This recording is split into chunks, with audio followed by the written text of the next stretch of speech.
Módulo 2, clase 6. Hoy estaremos viendo autoridad espiritual 2. Muy bien, saque sus notas y empiece por favor a tomar las ideas que les parezcan interesantes, porque es necesario guardarlas también en la libreta junto con en nuestro corazón. En 1 Samuel capítulo 24, versículo 4 al 6 dice de la siguiente manera: Entonces los hombres de David le dijeron: He aquí el día que te dijo Jehová, he aquí que entrego a tu enemigo en tu mano, y harás con él como te pareciere. Y se levantó David y calladamente cortó la orilla del manto de Saúl. Después de esto se turbó el corazón de David porque había cortado la orilla del manto de Saúl. Y dijo a sus hombres: Jehová me guarde de hacer tal cosa contra mi señor, el ungido de Jehová, que yo extienda mi mano contra él, porque él es el ungido de Jehová. 1 Samuel capítulo 26, versículo 9.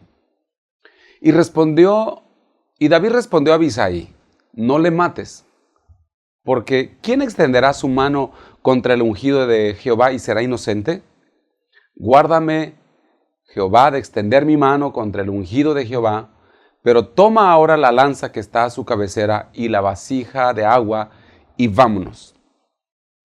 Otro pasaje, 2 Samuel capítulo 1, versículo 14, dice: Y le dijo David: ¿Cómo no tuviste temor de extender tu mano para matar al ungido de Jehová? El contexto de todos estos pasajes tiene que ver con algo muy interesante respecto a la autoridad. Saúl había sido escogido como autoridad delegada, era el rey de la nación. Sin embargo, el Señor había desechado a Saúl porque éste había desobedecido al Señor. Y ustedes recuerden aquella ocasión que hablábamos la clase pasada en que él perdona todo lo que Dios le había dicho que tenía que destruir de los amalecitas. Perdona una parte, guarda algunos animales, ¿verdad? Lo mejor de las ovejas, los bueyes y animales engordados. Entonces, el Señor se buscó a alguien más obediente, más sujeto, y unge o manda ungir a David. David formaba parte del ejército de Saúl cuando él mató al gigante, si ustedes recuerdan esta historia. De pronto, ambos estaban ungidos e Israel tenía dos reyes. Uno que estaba operando, pero que ya Dios lo había desechado, y otro más que estaba ungido también como rey, pero todavía no había llegado el tiempo de sucederle al anterior. Y David es perseguido por los celos del rey Saúl al enterarse de que Dios lo había escogido a él, e intenta matarlo en esta persecución. David estaba en una posición muy difícil, entonces David podía defenderse y igual responderle a Saúl e incluso matarlo, pero lejos de esto, él huye y Saúl lo persigue hasta el desierto de Engadi, dice la Biblia. Entonces, allí en una cueva se encuentra David con los hombres de Saúl. Estaba en sus manos porque Saúl estaba dormido. Quizá él hubiera podido pensar: ¿por qué no matarlo? El rey Saúl está en rebeldía, yo ya estoy ungido. Seguramente Dios no verá mal que lo elimine, pues al fin y al cabo Dios ya me eligió a mí, ya me ungió a mí. Sin embargo, David sabía que matarlo era rebelarse contra la autoridad de Dios. Saúl sería o había sido ya rechazado por Dios, pero aunque era rechazado, todavía seguía siendo el ungido del Señor. Por lo tanto, David prefería retrasar su ascenso al trono a ser rebelde y tomarlo pronto. Este es el mismo principio que operó en el corazón de David, el principio que operó en el corazón del arcángel Miguel, cuando se encuentra con el diablo y disputa el cuerpo de Moisés. El arcángel, aun cuando sabía que Satanás era pues Satanás, él recordaba que algún día había sido su autoridad en el cielo. Y en Judas capítulo 1, versículo 9, registra este momento. Dice así: pero cuando el arcángel Miguel contendía con el diablo, disputando con él por el cuerpo de Moisés, no se atrevió a proferir juicio de maldición contra él. ¿Podía? Sí, pero no quiso. Dice, sino que dijo, el Señor te reprenda. El arcángel recordaba que en algún momento de la historia, este Satanás había sido una autoridad de él en el cielo, y él no se atrevió a tocar eso, y le dijo, este es un asunto que no es mío, el Señor te reprenda, yo no voy a hacer nada. ¿Por qué? Porque la autoridad es un asunto de implicaciones sumamente profundas y delicadas. Entonces nosotros los hombres y mujeres que servimos a Dios tenemos que estar bajo sujeción y estar bajo autoridad, porque ese es un principio de necesidad absoluta. Escuche lo que le voy a repetir, algo que ya le había enseñado en la clase pasada. La obediencia trasciende a lo que nosotros hacemos, aunque lo que hacemos lo hagamos para Dios o para el reino de Dios. Si David gobernaba sin someterse a la autoridad, su gobierno sería tan inútil como el de Saúl finalmente. Entonces, Saúl y Judas Iscariote funcionaron en el mismo principio. Saúl perdonó lo mejor de las ovejas, desobedeciendo a Dios, y Judas vendió a Jesucristo por 30 monedas de plata. ¿En qué se parecen ambos casos? En que ambos hombres estaban consagrados a un ministerio específico. Judas Iscariote a la administración de los bienes de Jesús en la tierra y Saúl a administrar la autoridad sobre el pueblo. Los dos estaban consagrados, los dos estaban apartados, los dos estaban entregados a una tarea que tenía que ver directamente con un servicio a Dios. Pero por muy alto que sea la consagración o la entrega que usted pueda tener a un ministerio, no justifica o no cubre el pecado de rebelión. Y David tenía la conciencia tranquila hasta que llegó y le cortó un pedacito de manto de Saúl cuando lo encontró en la cueva dormido. Podía matarlo, pero no era un asunto suyo. Además, era su autoridad, aunque estaba en rebeldía y aunque lo estaba persiguiendo para matarlo a él. Pero cuando le cortó un pedacito de su manto, entonces vino sobre él el Espíritu Santo y lo redarguyó. Él se sintió mal, dice la Biblia, se turbó. ¿Por qué? Porque Dios no solamente condena el homicidio como tal, sino hasta la más leve intención de cortar con un cuchillito, con una crítica, con una difamación o con un señalamiento la orilla del manto de alguien que Dios puso como autoridad, aunque esta autoridad esté mal. Ese no es un asunto suyo ni mío, es un asunto de la autoridad para con Dios. Porque para Dios representa rebelión también cualquier calumnia, cualquier mala actitud, desobediencia o una poca desobediencia representa una desobediencia total para Dios. No es como yo quiera, no es cuando yo quiera, es la obediencia total. Cuando usted y yo tenemos malos modales con nuestros líderes, con nuestros padres, con nuestras autoridades, con cualquier persona que represente autoridad delegada de parte de Dios aquí en la tierra, tendremos problemas. Saúl siguió persiguiendo a David, a pesar de que se dio cuenta que esa noche estuvo en sus manos y pudo haber muerto a manos de David. Sin embargo, cuando David se expresaba de Saúl, aunque Saúl, repito, era una autoridad que Dios había desechado, David le llamaba mi Señor. David le decía el ungido de Jehová. Él no miraba a Saúl. David miraba a la unción que Dios había puesto sobre Saúl. Él reconocía el llamado de Saúl y la unción que había de Dios en Saúl. Entonces, la responsabilidad de David ante Dios era solamente una: someterse a la autoridad que Dios había ungido, sencillamente. Entonces, David era un hombre que apoyaba plenamente la autoridad de Dios. Por eso Dios, cuando se refiere a David, le llama un hombre conforme a mi corazón, porque el corazón de Dios habla de autoridad. En el desierto de Zif se encuentran, otra vez, Saúl está dormido, se abre paso entre el campamento y de pronto Abisai, uno de los siervos de David, quiso matar a Saúl aprovechando que estaba ahí indefenso.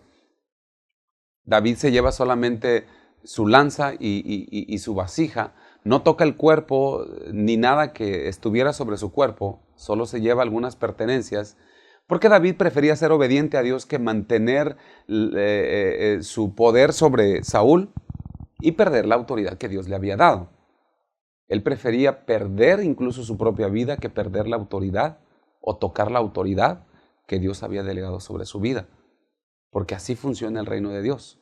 Por eso a Dios le impactó tanto la actitud de David que le llama un hombre conforme a mi corazón y le da una promesa y le dice, tu reinado será un trono eterno, porque a través del linaje de David es que viene Jesús y la iglesia hoy en día es el reino de Dios. El reino de Dios tiene que ver con un principio de obediencia de hombres que mantuvieron la revelación de lo que es la autoridad de Dios en sus vidas. Repito esto que les dije la vez pasada, la iglesia no tiene temor de la gente débil para ser victoriosa, sino de los rebeldes, porque los rebeldes abren la boca del infierno y desatan la muerte, ¿verdad? Si hay un futuro de bendición para la iglesia, depende de la gente obediente. Así que debemos someternos a la autoridad de Dios en nuestro corazón antes de que la iglesia pueda ser vista como obediente y conforme al corazón del Señor. Hebreos capítulo 5, versículos 7 al 9 dice así.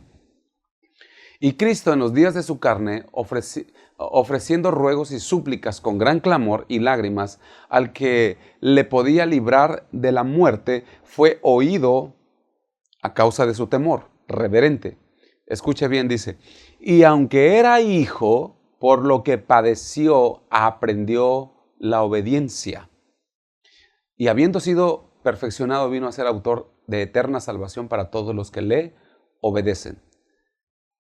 Jesús toma como hijos a los que le obedecen, porque Él aprendió obediencia y porque vino del cielo por obediencia. Fíjese, vino del cielo por obediencia, llegó a la tierra y aprendió obediencia. Y los que Él salva son a los que a Él se someten por obediencia. Todo el reino de Dios tiene que ver con sujeción, autoridad, gobierno y obediencia. Si nosotros leemos allí en Filipenses capítulo 2, versículos 5 al 7, nos damos cuenta que este pasaje tiene que ver cómo Jesús se humilla en su divinidad, dejando todo lo que Él tiene en el cielo. Él se humilla y se viene aquí a la tierra a ser hombre. Y en este Filipenses 2, pero del 8 al 11, encontramos cómo siendo hombre, Él se humilla por debajo de todos los hombres. De tal forma que cuando ya estaba humillado como divinidad y luego humillado como hombre, la gente ni lo reconocía. Ya no tenía gloria, ya no tenía poder, ya no tenía majestad, ya no tenía todo lo que en el cielo él llegó a estar investido. La gente se dio cuenta que Él era hijo de Dios solamente por revelación divina. Juan capítulo 14, versículo 28 dice, habéis oído que yo os he dicho, voy y vengo a vosotros. Si me amarais, os habríais regocijado, porque he dicho que voy al Padre, porque el Padre es mayor que yo. El Padre es mayor que yo. Él está hablando de una sumisión voluntaria. Entonces Dios es el emblema de la autoridad y Cristo es el símbolo de la obediencia. La obediencia dentro de la divinidad representa el espectáculo más maravilloso del universo trabajando en armonía. Filipenses capítulo 2 versículos 5 al 11 dice así, haya pues en vosotros este sentir que hubo también en Cristo Jesús, el cual siendo en forma de Dios, no estimó ser igual a Dios como cosa que aferrarse, sino que se despojó a sí mismo tomando forma de siervo, hecho semejante a los hombres, y estando ya en la condición de hombre, se humilló a sí mismo, haciéndose obediente hasta muerte y muerte de cruz. 2 humillaciones. 9.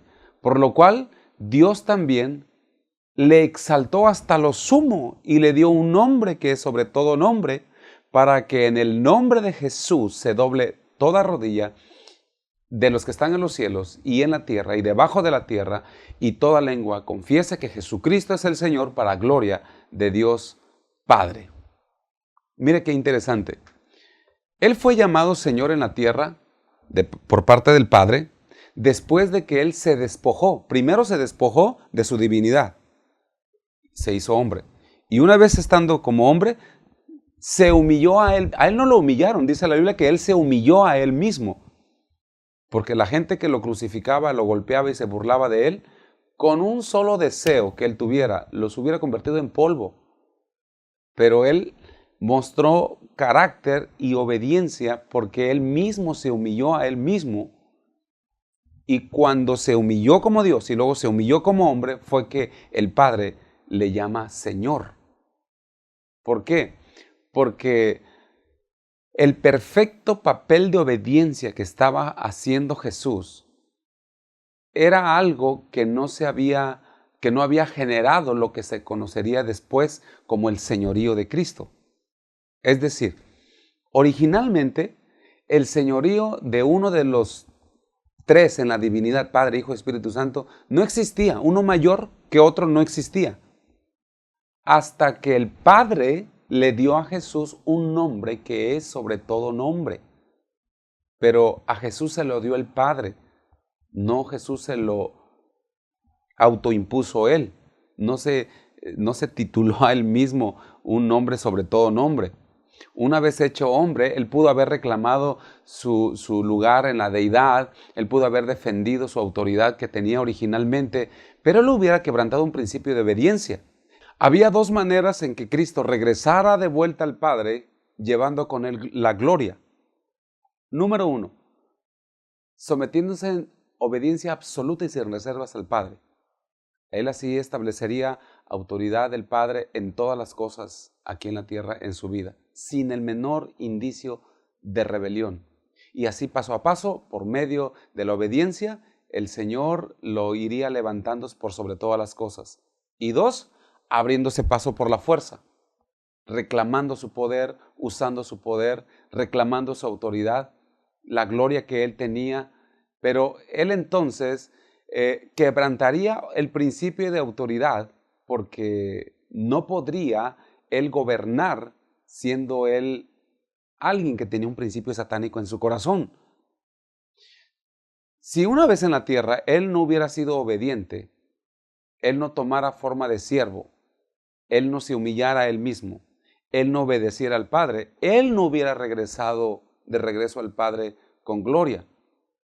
Pero cuando volvió con gloria, fue entonces que el Padre lo exaltó hasta lo sumo, dice la Escritura, y lo hizo Señor por sobre todas las cosas. Entonces Jesucristo no tomó por la fuerza aquello de la cual Él se había despojado. Fue el Padre quien se las regresó, fue el Padre quien lo hizo. El Padre fue el que trajo de regreso al Hijo con Él. Por esta razón es que la Biblia dice que Él tiene el nombre más poderoso y el nombre más precioso en todo lo que existe. En todo el universo, de hecho, no hay nadie como Él. Cuando Él muere en la cruz y menciona las palabras consumado es, no solamente estaba hablando de la consumación de nuestra salvación, sino que estaba hablando de la consumación o del cumplimiento de toda su obediencia que estaba generando hacia el Padre. Por tanto, Él tuvo un nombre que es sobre todo nombre, y dice la Escritura que en ese nombre se dobla toda rodilla y toda lengua confiese que Jesús es el Señor. Comprendamos esto. Obedecer no fue fácil para el Señor Jesucristo. Hebreos capítulo 5, versículo 8 dice que Él aprendió obediencia. No solo trajo obediencia, la aprendió cuando Él estuvo padeciendo y sufriendo en esta tierra. Jesús fue un hombre como cualquiera de nosotros, con debilidades, ¿verdad? Sin embargo, el sufrimiento que Él tuvo maduró en Él el fruto de la obediencia. Ningún sufrimiento que nosotros podamos tener aquí en la tierra puede ser válido si no nos lleva a que nos revele obediencia, a que nos enseñe obediencia. De nada sirve sufrir si el sufrimiento muere como tal en nosotros. Entonces, a Jesús en la tierra nada lo hizo quejarse, nada le hizo murmurar, nada le hizo exaltarse, lo abofetearon, lo escupieron, lo trataron de humillar. No pudieron humillarlo nunca porque él ya vivía humillado. No pudieron subajarlo nunca porque él mismo se bajó hasta lo más ínfimo de las categorías que un hombre podía tener y murió con la muerte más vergonzosa que se hubiera podido conocer, ¿verdad? Entonces, esto nos enseña algo en la manera en que nosotros tenemos que vivir nuestra vida cristiana.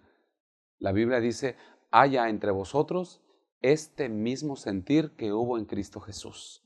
Yo creo que esto cierra todo el pensamiento de lo que Dios anhela formar en nosotros. Un sentir de obediencia, un sentir de sometimiento para que la luz de Cristo Jesús pueda a través de nosotros brillar en las tinieblas. Qué bendición haber estado con ustedes en esta clase. Les bendigo, hagan sus tareas y continuamos en la siguiente clase, en la siguiente sesión. Que Dios les bendiga.